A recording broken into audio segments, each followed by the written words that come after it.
So 9ஆம் வகுப்பு இயல் 2ல வந்து நம்ம ஒரு டாப்பிக்காக பார்த்துட்டு இருக்கோம். ஸோ ஃபர்ஸ்ட் டாபிக் ஏற்கனவே எல்லாமே பார்த்தாச்சு. அதை தனியாக வீடியோ போட்டாச்சு. நீங்கள் கொஞ்சம் பார்த்துக்கலாம். ஸோ ஏற்கனவே வந்து நீரின்றி அமையாத உலகத்தை பார்த்தாச்சு, பட்டமரம் பார்த்தாச்சு. ஓகேவா? ஸோ இன்னைக்கு வந்து பெரிய புராணம் என்ன பாடத்தில் என்ன நம்ம கண்டென்ட் இருக்குது அப்படிங்கிறத பார்த்துக்கலாம். ஸோ புக் பேஜ் நம்பர் வந்து 40 9ஆம் வகுப்பு தமிழில் வந்து நம்ம 2வது இயல் இருக்கக்கூடிய 40வது பேஜ் பெரிய புராணம். இது வந்து சேக்கிழார் அவர்கள் எழுதுனது. ஸோ சிம்பிளாக சொல்லணும் அப்படின்னா இதில் நம்ம என்ன தெரிஞ்சுக்க போறோம்னா ஒரு வயலில் வந்து வரப்பு உயர நீர் உயரும். ஸோ வரப்பு உயர என்ன பண்ணணும், நீர் உயரும். நீர் உயர நெல்லும் உயர்ந்து மேலே வரும். நெல் உயர குடி உயரும். அப்போ விளைச்சல் அதிகமாக இருக்கிறத சொல்றாங்க. உயர்ந்த குடியாக அப்போ நம்மளுக்கு நல்ல விளைச்சல் இருந்ததுன்னா என்ன நல்ல செல்வாக்க வாழலாம். அப்போ உயர்ந்த குடியாக நாடெல்லாம் நீர் நாடாக சோழ நாடு இருக்குது அப்படின்னு சொல்றாங்க. காவிரியோட பாதையெல்லாம் பூவிரியின் குளத்தை அழகாக விரித்து வைக்கிறது பெரிய புராணம். ஸோ காவிரியோட பாதையை வந்து விரித்து அழகாக எடுத்து வைக்கிறது பெரிய புராணம். வழங்கிட திருநாட்டின் சிறப்பு வந்து இயற்கையை கவிதைகளாக பரட்சி எழுது. ஸோ இது சேக்கிழார் அவர்கள் எழுதியிருக்காங்க. ஸோ சேக்கிழார் அவர்களை பார்க்கறதுக்கு முன்னாடி இந்த நூல்கள் என்ன சொல்றாங்க அப்படின்னா சுந்தரோட திருத்தொண்ட தொகை, ரைட்டா? சுந்தர் வந்து தொகை அப்படி அமௌண்ட் வச்சுக்கலாம். சுந்தர தொகை அடியவர் பெருமையை கூறுகிறது. ஸோ திருத்தொண்ட தொகை வந்து சுந்தர் இருக்காரு. அது வந்து அடிவர்கள் 60 நாயன்மார்கள் அவங்க அந்த 60 நாயன்மார்கள் ஒருவரான சுந்தரர் வந்து திருத்தொண்ட தொகை அது அடியவர் பெருமை கொடுத்து இதை வந்து இன்னும் கொஞ்சம் விரிவித்து எக்ஸ்பேண்ட் பண்ணி நம்பியார் எழுதப்பட்டதான் திருத்தொண்ட திருவந்தாதி. ஸோ சுந்தரர் வந்து தொகை தராரு, நம்பி என்ன பண்றாரு, அந்தி திருவந்தி அப்படின்னு வச்சுக்கலாம். திருத்தொண்ட திருவந்தாதி ஒவ்வொரு பாடல்களும் வந்து அடியாரோட சிறப்பை கூறுவாக அமைந்தது. இந்த 2 நூல்களையும் அடிப்படையாக கொண்டு சேக்கிழார் ஒவ்வொரு புராணத்திலும் ஒவ்வொரு அடியாக 63 நாயன்மார்களின் சிறப்புகளை விளக்கி பாடப்படுகிறது திருத்தொண்ட புராணம். இதன் பெருமை காரணமாக திருத்தொண்ட புராணம் அதாவது பெரிய புராணம் சொல்றாங்க. 12ஆம் நூற்றாண்டை சேர்ந்தவர், அதாவது 1300 சில ஆண்டுகள். ஓகேவா? 1301 இருந்து 1399 வரைக்கும் வரக்கூடிய எல்லாமே 1101 இருந்து, ஓகேவா? அது வந்து 12ஆம் நூற்றாண்டு வரும். 1101 இருந்து 1199 வரைக்கும் இதெல்லாம் வந்து 12ஆம் நூற்றாண்டு சொல்றோம். அப்போ சேக்கிழார் அப்போ அந்த வருஷத்துல வந்து 2025 ஸோ அப்படியே நம்ம போட்டு வேண்டியதான். ஓகேவா? இத்தனை வருஷம் முன்னாடி வருகிறது. சேக்கிழார் வந்து சோழ அரசன் 2ஆம் குலோத்துங்கனாவையும் முதலமைச்சராக இருந்த பக்தி சுவை நனி சொட்ட சொட்ட கவிபாடி வளவ அப்படின்னு சொல்லி மகா வித்வான் மீனாட்சி சுந்தரனார் வந்து பாராட்டுறாரு. ஸோ சுந்தரர் வந்து தொகை எழுதுறாரு. அதை வந்து நம்பி வந்து திருவந்தாதியை மாத்துறாரு. சேக்கிழார் என்ன பண்றாரு, புராணமா மாத்துறாரு. அவ்வளவுதான். சுந்தரர் வந்து தொகை அமௌண்ட், அது வந்து நம்பி வந்து என்ன பண்றாரு, அந்தாதி திருவந்தாதி, சேக்கிழார் புராணம். ஓகேவா? ஸோ இப்போ வந்து நம்ம இந்த பாடலில் இருக்கக்கூடிய கருத்துக்கள் என்ன அப்படின்னு சொல்றாங்க. திருநாட்டோட சிறப்பு எப்படி சொல்றாங்க பார்க்கலாம். மாவிரை தெழுந்தார்ப்ப இது என்ன பண்ணும், மாவிரை தெழுந்தார்ப்ப வரைதரு பூ விரித்த புது மது பொங்கிட வாவியிர் பொலி நாடு வளர்ந்தர காவிரி புனல் கால் பரந்தோங்குமால். இதை வந்து பிரிச்சு படிச்சுங்க. ஓகேவா? ஸோ இது வந்து மா ரை தாயிர்ப்ப வரைதர் அப்படி படிக்கூடாது. இந்த மா தனி மா விரை அடுத்த தெழுந்தார்ப்ப வரைதரு பூ விரித்த இதை சரி படிங்க. புது மது பொங்கிட வாவியிர் பொலி நாடு வளர்ந்தர காவிரி புனல் கால் பரந்தோங்குமால். மானா வண்டு மதுனா தேன் வாவினா பொய்கை. என்ன சொல்ல வராங்க அப்படின்னா ஸோ காவிரி நீர் மலையிலிருந்து புதிய பூக்களை வந்து அடிச்சிட்டு வருது. அப்பூக்களில் தேன் நிறைந்திருப்பதால் வண்டுகள் சூழ்ந்து ஆவாரம் செய்கின்றன. நீர்நிலைகள் நிறைந்த நாட்டுக்கு வளத்தை தரும் பொருட்டு காவிரி நீர் கால்வாயில் பறந்து எங்கும் ஓடுகிறது. ஸோ காவிரி நீர் எப்படி வருதுன்னா மலையில இருந்து புதுசாக மழை பெஞ்சு அந்த தண்ணியில் பூக்கள் அடிச்சிட்டு வந்துட்டு இருக்கு. ஸோ அந்த பூக்கள் வந்து தேன் நிறைஞ்சிருக்கிறதுனால வண்டுகள் சூழ்ந்து ஆவாரம் செய்கிறாங்க. நீர்நிலைகள் நிறைந்த நாட்டு வளத்தை தரும் பொருட்டு காவிரி நீர் வந்து கால்வாய்கள் வந்து பறந்து எங்கும் ஓடுகிறது. நீர் வளத்தை பெருக்கிறதுக்காக காவிரி பொங்கி அதிகமாக வருது அப்படிங்கிறது கருத்து. ஸோ நான் வந்து படிக்கும்போது வார்த்தைகளை பிரித்து படிக்கிறேன். ஸோ அப்போ நீங்கள் வந்து என்ன பண்ணுங்க, அந்த புக்கில் வந்து அப்படியே பிரித்து படிச்சிங்க. ஓகேவா? எப்படி பிரிக்கணும் ஃபர்ஸ்ட் பாட்டிலே பார்த்தாச்சு. அதனால மண்டு புனல் பறந்த வயல் வளர் முதலின் சுருள் விரிய, மண்டு புனல் பறந்த வயல் வளர் முதலின் சுருள் விரிய கண்டுள்ளவர் பதங்காட்ட களையும் கடைசியர்கள், கண்டுள்ளவர் பதங்காட்ட களையும் கடைசியர்கள் தண்டரளஞ்சொலி பணிலம் இடை தளர்ந்த அசைவார் வண்டலையும் குழல் அலைய மடநடையின் வரம்பனைவார். ஓகேவா? ஸோ தண்டரளஞ்சொலி பணிலம் இடை தளர்ந்த அசைவார் வண்டலையும் குழல் அலைய மடநடையின் வரம்பனைவார். படிச்சலாமா? மண்டு புனல் பறந்த வயல் வளர்முதலின் சுருவிரிய கண்டுள்ளவர் பதங்காட்ட களையும் கடைசியர்கள் தண்டரளஞ்சொலி பணிலம் இடை தளர்ந்த அசைவார் வண்டலையும் குழல் அலைய மடநடையும் வரம்பனைவார். வளர்முதல்னா நெற்பயிர், தரளம் அப்படின்னா முத்து, பணிலம்னா சங்கு, வரம்புனா வரப்பு. ஸோ இந்த பாடல என்ன சொல்ல வராங்க அப்படின்னா நட்ட பின்னாடி, அதாவது வயல் நட்ட பின்னாடி வயலின் வளர்ந்த நாட்டின் முதலிலே வந்து சுருள் விரித்தது. அப்பருவத்தை கண்ட உழவர் இதுதான் களை பறிக்கும் பருவம் என்றனர். அவ்வாறே களைகளை கலைந்து செல்லும் உலத்தியாரின் கால்களில் குளிர்ந்த முத்துக்களை ஈனும் சங்குகள் இடறின. அதனால் இடைத்தளர்ந்து வண்டுகள் மொய்க்கும் கூந்தல் அசைமாறு மென்மையாக நடந்து அருகில் உள்ள வரம்பினை அடைவர் அப்படின்னு சொல்றாங்க. அதாவது நட்ட பின்னாடி வயல்ல வளர்ந்த நாட்டு முதல் வந்து இடம் விட்டுருச்சு, பருவத்தை வந்து களப்பறிக்கணும் அப்படி சொல்றாங்க. அந்த களப்பறிக்கிறதுக்காக உலத்தியர் வந்து கால்கள் என்ன பண்ண முத்துக்களின் சங்குகள் வந்து இடப்படுது. அதனால இடைத்தளர்ந்து என்ன பண்றாங்க, வண்டுகள் மொய்க்கும் கூந்தல், அந்த கூந்தல் வந்து ரொம்ப தேன் பூ மனம் வீசும் இல்லையா? ஸோ வண்டுகள் மொய்க்கும் இல்லையா? ஸோ அந்த வண்டு மொய்க்கூடிய கூந்தல் அசைமாறு மென்மையாக நடந்து அருகில் உள்ள வரப்புக்கு போறாங்க அப்படின்னு சொல்றாங்க. ஸோ இது வந்து ஆங்காங்கே ஒரு பாடல் கொடுத்துருக்காங்க. இது வந்து 63, போன பாடல் வந்து 59. ஸோ இது என்னது 67வது பாடல். ஓகேவா? ஸோ அடுத்து 64, 65 முக்கியமான ஒரு நல்ல சொற்சுவை பொறுச்சுவை இருக்கக்கூடிய பாடல்கள் தான் நம்ம தேர்ந்தெடுத்து கொடுத்துருக்காங்கிறத நம்ம புரிஞ்சுக்கணும். முழுசாக அவங்க போய் படிச்சிக்கலாம். ஓகேவா? ஸோ இதுக்கு சம்மந்தம் இருக்காது. இது வேற மாதிரி கண்டென்ட், இது வேற மாதிரி பாக்ஸ். ஓகே. காடெல்லாம் கலைக்கரும்பு காவெல்லாம் குலைக்கரும்பு மாடெல்லாம் கரும்புவலை வயலெல்லாம் நெருங்குவலை கோடெல்லாம் அட அன்னம் குளமெல்லாம் கடலன்ன நாடெல்லாம் நீர் நாடு தனி ஒவ்வா நலமெல்லாம். மறுபடியும் படிச்சிடலாம். காடெல்லாம் கலைக்கரும்பு காவெல்லாம் குலைக்கரும்பு மாடெல்லாம் கருங்குவலை வயலெல்லாம் நெருங்குவலை கோடெல்லாம் அட அன்னம் குளமெல்லாம் கடலன்ன நாடெல்லாம் நீர் நாடு தனி ஒவ்வா நலமெல்லாம். கலைனா கரும்பு, கானா சோலை, குலை அப்படின்னா இந்த அலை பாருங்க, கீழே குலைனா சிறு கிளை, அரும்புனா கரும்புல அரும்பு,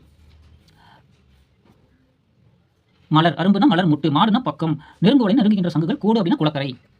ஸோ இதில் என்ன சொல்ல வராங்கன்னா காடுகள் எல்லாம் கலையாகிய கரும்புகள் உள்ளன, சோலைகள் எங்கும் குலைகளில், அதாவது செடியில் புதிய கிளைகள் புதிய தளிர்கள் வந்து மலர்கள் வந்து அரும்புகின்றன, பக்கங்கள் எங்கும் கரிய குவளை மலர்கள் மலர்ந்துள்ளன, வயல்கள் எங்கும் நெருக்கமாக சங்குகள் கிடைக்கின்றன, நீர்நிலைகள் கரையெங்கும் இலை அன்னங்கள் உலவுகின்றன, குளங்கள் எல்லாம் கடலை போன்ற பரப்பையுடையன, அதனால் நாடு முழுவதும் நீர் நாடு என்று சொல்லத்தக்கதாக உள்ளது. இத்தகைய சிறப்புடைய சோழ நாட்டிற்கு பிற நாடுகள் ஈடாக மாட்டார். அது எப்படி இருக்கான், காடெல்லாம் வந்து கரும்பு இருக்கான், சோலை எங்கும் என்ன புது கிளை விட்டு அரும்புகள் இருக்காமா, அதுக்கப்புறம் எங்கும் கரும்புகளை கோலை மலர்கள் வந்து மலர்ந்திருக்கு, வயல்கள் எங்கும் பார்த்தோம்னா நெருக்கமாக சங்குகளா இருக்கு, நீர்நிலைகள் எல்லாம் பார்த்தா இலை அன்னங்கள் வந்து உலாவுது, குளங்கள் எல்லாமே பார்த்தோம்னா கடலை போன்ற பரப்பா இருக்குது, அதனால எங்க பார்த்தாலும் தண்ணீரா இருக்குங்க, நீர் நாடு, வயல்ல தண்ணி குளத்துல தண்ணி, ஸோ அங்க வந்து அன்னம் இருக்கு, பூக்கள் இருக்கு, எல்லாம் பசுமையா இருக்கிறதுனால இந்த சிறப்புக்கு வந்து எந்த நாடு ஈடாக மாட்டா அப்படின்னு சொல்லி சொல்றாரு. 4வது பாடல் அன்னம் ஆடும் அகத்துறை பொய்கையில் துண்ணம் மேரி படிய துதைத்தெலும் கண்ணி வாழை கமுகின் மேற்பாய்வன மண்ணு வான்மிசை வானவில் போலுமால் அன்னமாடும் அகன்துறை பொய்கையில் துண்ணம் மேதி படிய துதைத்தெழும் கன்னிவாளை கமுகின் மேற் பாய்வன மண்ணும் வான் மிசை வானவில் போலுமாம் ஆடுன நீராடும் மேதின எருமை துதைந்து எழும்ன கலக்கி எழும் கன்னிவாளைன இளமையான வாழை மீன். இதுல என்ன சொல்ல வராங்கன்னா, அன்னங்கள் விளையாடக்கூடிய அகலமான துறைகளை கொண்ட நீர்நிலைகள் வந்து எருமைகள் வந்து வீழ்ந்து மூழ்கும், என்ன பண்ண குதிச்சு விளையாடுவாங்க. அதனால் நீர்நிலையில் உள்ள வாழை மீன்கள் துள்ளி எழுந்து அருகில் உள்ள பாக்கு மரங்கள் மீது பாயும். அப்போ எருமை வந்து அந்த துறைகளில் நீர் தேக்கத்தில் வந்து குதிக்கும் பொழுது அங்க இருக்கக்கூடிய மீன்கள் அப்போ என்ன பண்ணுது, பாக்கு மரத்தில் போய் பாயும். இக்காட்சி நிலையான வானத்தில் தோன்றி மறை வானவுள்ள மாதிரி இருக்காம அங்க இருக்கக்கூடிய இதெல்லாமே பார்த்தோம் அப்படின்னா, இங்க இருக்கு பாருங்க, இந்த எருமை மாடு இந்த நீர்நிலையில் குதிக்கிறப்போ இங்க என்ன பண்ணுறது, மீன்லாம் அப்படியே துள்ளி போகிறது வானவில் மாதிரி இருக்கு அப்படின்னு சொல்லியிருக்காங்க. அடுத்தது 5வது பாடல். அரிதரு செந்நேர் சூட்டின் அடுக்கிய அடுக்கல் சேர்ப்பார் படிவுற தடிந்த பன்மீன் படர் நெடுங்குன்று செய்வார் சுரிவலை சொரிந்த முத்தின் சுடற்பெரும் பொறுப்பு யாப்பார் விரிமலர் கற்றை வேரி பொழிந்திலி வெறுப்பு வைப்பார். படிச்சலாமா? அரிதரு செந்நேர் சூட்டின் அடுக்கிய அடுக்கல் சேர்ப்பார் பரிவுற தடிந்த பன்மீன் படர்நெடும் குன்று செய்வார் சுரிவலை சுரிந்த முத்தின் சுடற்பெரும் யாப்பு யாப்பார் விரிமலர் கற்றை வேரி பொழிந்தெளி வெறுப்பு வைப்பார். சூடுனா நெல் அரிக்கட்டு, சுரிவலை அப்படின்னா சங்கு, வேரினா தேன். ஸோ இந்த பாடல் என்ன சொல்றாங்கன்னா, அரிய நெற்கட்டுகளை வந்து அடிக்கடி போரா வைப்பாங்க. ஸோ இங்க பாருங்க, போரா வைக்கிறாங்களா, இந்த மாதிரி போரா வைப்பாங்க. மிகுதியாக பிடிக்கப்பட்ட பல வகை மீன்களையும் வந்து நீண்ட குன்றை போல குவிப்பார். இந்த இடத்துல வந்து மீனை குவிச்சு குன்று போல குவிப்பாங்க. வளைந்த சங்குகளுடைய முத்துக்களையும் குன்றை போல் அங்க கடலில் கூடிய சங்குகள் முத்துக்கள் என்ன பண்றாங்க, குன்றை போல் உயர்த்தி கூட்டுவர். தேன்வடியும் விரிந்த மலர் தொகுதி மலை போல் குவித்து வைப்பார். நெல்லை வந்து நெல் அடுக்குகளை கட்டுக்கட்டா அடிக்க வைப்பாங்க நம்ம பூரா. அடுத்தது மீன்கள் வந்து பிடிச்சி அதுவும் ஒரு போர்மா இருக்குமா, நல்ல அகலமா. அடுத்தது அந்த சங்குகள், வளைந்த சங்குகள் என்ற முத்துக்களையும் என்ன பண்றாங்க, குன்று போல உயர்த்தி காட்டுவாங்க. தேன்வடி மலர் தொகுதி மலை போல் மலையும் என்ன பண்ணுவாங்க, குவிச்சு வைப்பாங்க. அப்ப மலர்களை குவிச்சு வைக்கிறாங்க, நெல்லை குவிச்சு வைக்கிறாங்க, மீன்களை குவிச்சு வைக்கிறாங்க, முத்துக்களை குவிச்சு வைக்கிறாங்க. எவ்வளவு அழகா, எவ்வளவு இதா இருந்திருக்கு பாருங்க, இவ்வளவு வளமையா இருந்திருக்கும். ஸோ இதே மாதிரி பூ இருக்கு, மீன்களை பிடிச்சிருக்காங்க, முத்துக்கள் பிடிச்சிருக்காங்க, மலர் தொகுதி எல்லாம் இருக்கு அப்படின்னு சொல்லி சொல்றாரு. அந்த அளவுக்கு செல்வாக்கு பசுமையா இருந்திருக்கு சொல்றாங்க. 6வது பாடல். சாலியின் கற்றை துற்ற தடவரை முகட்டு சாய்த்து காலிரும் பகடுபோக்கும் கரும்பெரும் பாண்டில் ஈட்டம் ஆலிய முகிலின் கூட்டம் அறுவரை செய்யமையர் சாரல் போல்வளம் கொண்டு சூழும் காட்சியும் மிக்கதென்றே. பார்த்தலாமா? சாலியின் கற்றை துற்ற தடவரை முகட்டு சாய்த்து காலிரும் பகட்டு போக்கும் கரும்பெரும் பாண்டில் ஈட்டம் ஆலிய முகிலின் கூட்டம் அறுவரை சிமையச் சாரல் போல்வளம் கொண்டு சூழும் காட்சியும் மிக்கதென்றே. பகடனா எருமைக்கடா, பாண்டில்னா வட்டம், சிமையம்னா மலை உச்சி. ஸோ இதில் என்ன சொல்ல வராங்கன்னா, நெல்கற்றைகள் வந்து குவிந்த பெரிய மலை போல போரை மேலிருந்து சாயச் செய்வர். பெரிய வண்டிகை செலுத்தும் கருமையான எருமை கூட்டங்கள் வளமாக சுற்றி மிதக்கும். இத்தோட்டமானது கரிய மேகங்கள் பெரிய பொன்மலை சாரல் மீது வளமாக சுற்றுகின்ற காட்சி போல் உள்ளது. இத்தகைய காட்சிகள் அது மிகுதியாக தோன்றும். என்ன சொல்றாங்கன்னா, நெல் அறுத்து இந்த மாதிரி மலை போல வந்து குவிச்சு வச்சிருவாங்களாம். ஸோ அங்கிருந்து மேல இருந்து கொஞ்சமா அப்படியே கொஞ்சம் சரிச்சு அடுத்து அடுக்குவாங்க இல்லையா? ஸோ அப்ப என்ன பண்ணும், பெரிய வண்டிகளை செலுத்தும் கருமையான எருமை கூட்டங்கள் வளமாக சுற்றி திரியும். எருமாலை என்ன பண்ண மிதிச்சு வந்து சமப்படுத்துவாங்க போல. இத்தோட்டம் வந்து கரும் மேகங்கள், அந்த எருமால கருமேகங்கள் வந்து பொன்மலை சாரல் மீது வளமாக சுற்றி திரிகின்ற காட்சிகளாக இருக்குன்னு சொல்லி சொல்றாங்க. அடுத்து 7வது பாடல். நாளிக்கே ரஞ்செருத்தி நறுமல நரந்தம் எங்கும் கோழி சாலந்த மாலம் குளிர்மலர் குறவும் எங்கும் தாளிரும் போந்து சந்து தன்மலர் நாகம் எங்கும் நீலிலை வஞ்சி காஞ்சி நிறைமலர் கொங்கும் எங்கும். என்ன இருக்கு அப்படி பாத்தீங்கன்னா, இருக்கா எல்லாமே மரத்தோட பேர் தான். இந்த கீழே போட்டு நாளிக்கே ரஞ்செருத்தி நறுமல நரந்தம் எங்கும் கோழி சாலந்த மாலம் குளிர்மலர் குறவும் எங்கும் தாளிரும் போந்து சந்தும் தன்மலர் நாகம் எங்கும் நீலிலை வஞ்சி காஞ்சி நிறைமலர் கொங்கும் எங்கும் அப்படின்னு சொல்லி கொடுக்குறாங்க. அதாவது நாளிக்கேரம்னா தென்னை, நரந்தம்னா நாரத்தை, கோழினா அரசமரம், சாலம்னா ஆச்சாமரம், தமாலம்னா பச்சிலை மரம், இரும்போந்துனா பருத்த பனைமரம், சந்துனா சந்தனமரம், நாகம்னா நாகமரம், காஞ்சினா ஆற்று பூவரசு. ஸோ எப்படி சொல்ல வராங்கன்னா, அந்த சோழ நாட்டில் பார்த்தா எங்கும் வந்து தென்னை மரம் இருக்கு, செருந்தி மரம் இருக்கு, நறுமனை விட நரந்த மரம் இருக்கு, அரச மரம் இருக்கு, கடம்ப மரம், பச்சிலை மரம், குளிர்ந்த மலருடைய குறா மரம் போன்றவை எங்கும் இருக்காங்க சொல்றாங்க. பெரிய அடிபாகத்தை கொண்ட பனைமரம், சந்தனம், குளிர்ந்த மலருடைய நாகமரம், நீண்ட இலையோட வஞ்சி காஞ்சி மலர்கள் எங்கும் நிறைந்து கோங்கு எங்கும் சரி. எல்லா இடத்துலையும் எங்க பார்த்தாலும் இது வந்து எந்த நிலம் யாரும் கிடையாது. எல்லா இடத்துலையும் இருக்காங்க. தென்னை நட்டிருக்காங்க, செருந்தி நட்டிருக்காங்க, நரந்தம் நட்டிருக்காங்க, அரசமரம், கடம்ப மரம், பச்சிலை மரம், குளிர்ந்த மலரோட குறா மரம் இருக்கு, பனைமரம், சந்தனமரம், நாகமரம், ஸோ வஞ்சி காஞ்சி மலர்கள் எல்லாமே இருக்கு அப்படின்னு சொல்லி பெருமையா அந்த சோழ நாட்டோட வளத்தை வந்து சீக்கிரம் வந்து பதிவு செய்யறாரு. ஸோ இப்போ வந்து 2025 இல்லையா? ஸோ 2025 அப்படின்னா கிட்டத்தட்ட வந்து ஒரு 11ஆம் நூற்றாண்டு 12ஆம் நூற்றாண்டு 1101 தானே. ஸோ அப்படி கிடக்கப்ப கிட்டத்தட்ட 924 வருஷம் ரேஞ்ச். ஸோ அந்த ரேஞ்சில் வருது. கிட்டத்தட்ட 1000 வருஷம் வச்சுக்கலாமே. ஸோ 1000 வருஷத்துக்கு முன்னாடி வந்து நம்ம இடத்துல சோழ நாட்டு ஃபுல்லாவே இந்த மாதிரி வந்து வசதியோடு இருக்குன்னு சொல்லி சொல்றாங்க. இது அங்கே போய் நம்மளால பார்க்க முடியாது இல்லையா? ஸோ அப்போ வந்து அந்த பாடல் மூலியமா நம்ம தெரிஞ்சுக்கலாம். ஸோ இதுதான் இலக்கண குறிப்பு வந்து கரும்பு வலை சென்ன பண்பு தொகை, விரிமலர் வினைத்தொகை, தடவரைனா உரிச்சொல், பாய்வன அப்படின்னா பாய் கூட்டல் இவ் கூட்டல் அன்கூட்டல் பாய்னா பகுதி இவன எதிர்கால அண்ணா சாரி ஆனா பழவின் பால் வினைமுற்று விதி. ஸோ இதுக்கான 2வது லெசனுக்கான ஆன்சர் எல்லாமே நம்ம போட்டாச்சு. இதில் நிறைய கொஸ்டின் ஆன்சர் இதுக்குள்ளே இருக்கு. ரைட்டா? நம்ம 6 கொஸ்டின் 7 கொஸ்டின் சொல்லியிருக்கோம். அது நம்ம அந்த இதில் பார்த்தா நம்ம தெரிஞ்சுக்கலாம். ஓகேவா? ஸோ பாடத்தோட கண்டென்ட் அவ்வளோதான். Okay, thank you. ஸோ நம்ம இதில் பார்த்த மரங்களோட பார்த்துடலாம். இது வந்து நரந்த மரம். ஓகேவா? இப்போ நம்ம பார்த்துட்டு இருக்கிறது நரந்த மரம். சங்க காலத்தில் பேசியிருக்காங்க. ஸோ நம்ம நரந்தம் வந்து திரவியமாக யூஸ் பண்ணியிருக்காங்க, சுவைக்காக யூஸ் பண்ணியிருக்காங்க. அடுத்து வந்து அரசமரம் போட்டிருந்தாங்க இல்லையா? அரசமரம் விநாயகர் கோயிலுக்கு எல்லா இடமும் அரசமரம் தான். நீங்கள் பார்த்தா தெரியும். அரச இலை பார்த்துங்க. இந்த மாதிரி இருந்தால் அது வந்து அரச இலை விழுது இருக்காது. ஓகேவா? இப்போ வந்து நம்ம கோயில் மட்டும் நம்ம மேக்ஸிமம் வந்து அரச மரத்துக்கிட்ட பார்த்துட்டு இருக்கோம்.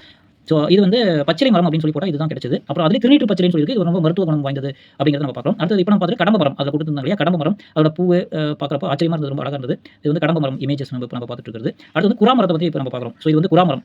ஓகேவா? இது வந்து கோயிலில் மட்டும் தான் மேக்ஸிமம் வந்து பார்க்குற மாதிரி இருக்கும். இந்த மாதிரி ஸ்பெஷல் மரங்கள் எல்லாமே. அடுத்து வஞ்சி மரம். ஓகே, வஞ்சி மரம். இதுவும் வந்து இப்போ பழக்கத்தில் இல்லை. ஆனால் வஞ்சி பூ இதெல்லாம் பார்த்தா நம்மளுக்கு ரொம்ப ஆச்சரியமாக இருக்குது. வஞ்சி மரத்தோட இலைகள் பார்த்தா நம்மளுக்கு தெரியும். ஸோ அடுத்தது நாகமரம்.